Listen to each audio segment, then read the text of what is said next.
Assalamualaikum warahmatullahi wabarakatuh. Hai semua, saya Anissa Nurhidayati dari Prodi Pendidikan Matematika semester 3 STKIP PGRI Pacitan. Di sini, saya akan memaparkan materi tentang pendekatan open-ended pada pembelajaran matematika. Menurut Joko Sulianto, Suherman 2003, open-ended adalah permasalahan yang dibentuk memiliki satu jawaban benar yang disebut problem tak lengkap. Jadi, pendekatan open-ended adalah pendekatan yang tidak membatasi jawaban atau solusi pada satu jawaban saja. Pada pendekatan open-ended, peserta didik diminta untuk mencari jawabannya sendiri. Dan tugas pendidik di sini adalah membimbing peserta didik agar fokus pada topik yang dibahas. Yang pertama, memberikan problem terbuka kepada peserta didik berarti mengajukan pertanyaan atau tugas yang tidak memiliki satu jawaban yang benar atau salah yang pasti. Contohnya, sebuah toko alat tulis menjual pensil seharga 1.500, buku 3.500, dan juga penghapus seharga 1.000. Jika seseorang memiliki uang 15.000 dan ingin menghabiskan uangnya, apa yang akan ia beli? Di sini jawabannya mungkin saja seseorang tersebut membeli 2 pensil, 2 buku, dan 5 penghapus, ataupun 3 buku, 1 pensil, dan 3 penghapus. Tidak hanya itu, mungkin saja masih banyak jawaban yang lain.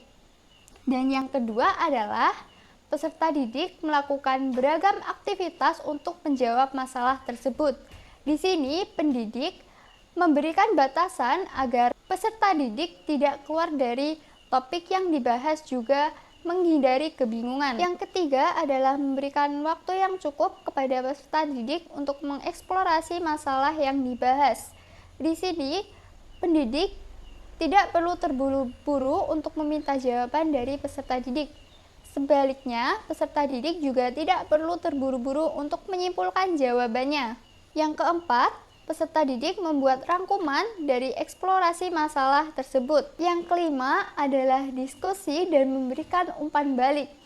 Diskusi bisa dilakukan dengan teman ataupun dengan kelompok.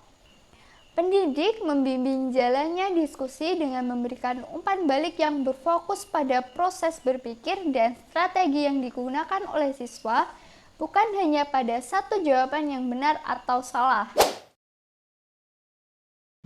Yang pertama, melatih dan menumbuhkan kreativitas, kognitif tinggi, kritis, komunikasi interaktif, sharing, keterbukaan, dan sosialisasi. Yang kedua, lebih relevan dengan kehidupan, khususnya pada dunia kerja.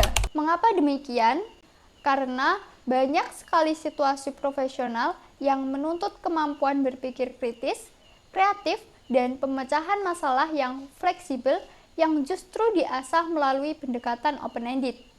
Yang ketiga, membiasakan siswa menghadapi dan memecahkan masalah, gunanya untuk mendorong siswa berpikir kritis. Yang keempat, siswa dituntut untuk berimprovisasi, mengembangkan metode, cara, atau pendekatan yang bervariasi dalam memecahkan masalah. Ini membantu siswa untuk menjadi pembelajar yang aktif, kreatif, dan inovatif, yang mampu menghadapi tantangan dan menemukan solusi yang efektif dalam berbagai situasi. Yang kelima, merangsang pengembangan kemampuan berpikir yang lebih tinggi, seperti penalaran, pemecahan masalah, dan komunikasi. Yang pertama, adanya masalah yang tidak relevan dengan materi pelajaran. Misalnya, jika peserta didik mengajukan pertanyaan yang tidak relevan, pendidik dapat memaksimalkan manfaat dari pendekatan open-ended dan memastikan peserta didik tetap fokus pada tujuan pembelajaran. Kedua, menentukan masalah yang tingkat kesulitannya sesuai dengan tingkat berpikir siswa. Yang ketiga, memerlukan waktu yang cukup lama. Meskipun demikian, manfaat dari open-ended dalam membangun pemahaman keterampilan berpikir tingkat tinggi dan meningkatkan motivasi siswa jauh lebih besar daripada keterbatasan waktu yang diperlukan.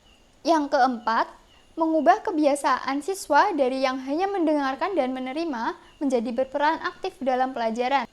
Yang kelima, peserta didik yang kurang mampu membuat kesimpulan, terutama pada konteks pembelajaran matematika yang membutuhkan penalaran logis dan abstraksi. Kesimpulannya adalah, pendekatan open-ended adalah pendekatan yang tidak membatasi jawaban benar, sehingga peserta didik dapat bereksplorasi dalam menemukan jawaban.